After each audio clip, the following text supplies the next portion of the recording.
Welcome back to H.A.M. And today we are working on a 2019 Ram 1500 with the 5.7 liter Hemi. Now, this time had been having issues to where the truck wouldn't start with her and she kept having to jump it. We previously came in and we did a diagnostic, and her alternator charging system was working perfectly. The battery was a little weak, and we sent her back to the parts store so she could have them test it and warranty it out. As that was the case, they reported back that her battery was good.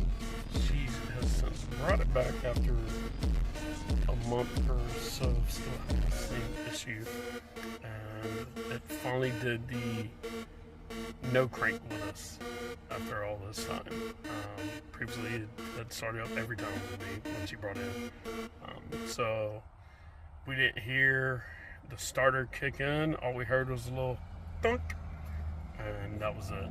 So we took the starter out, went and tested it, and although it did pass, the starter sounded very horrible, like it was trying to come apart. So just got it installed, and it does first startup.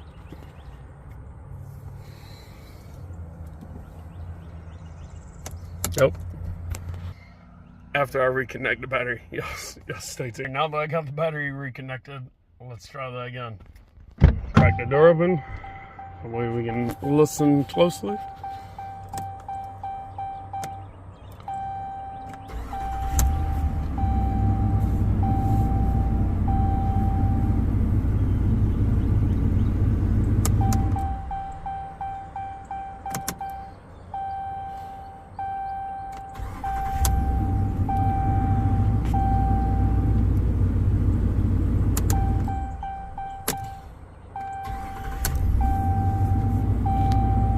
There you have it.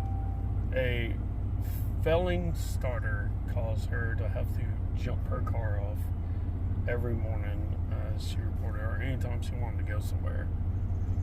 Leave work, go to work, go home, grocery store, whatever.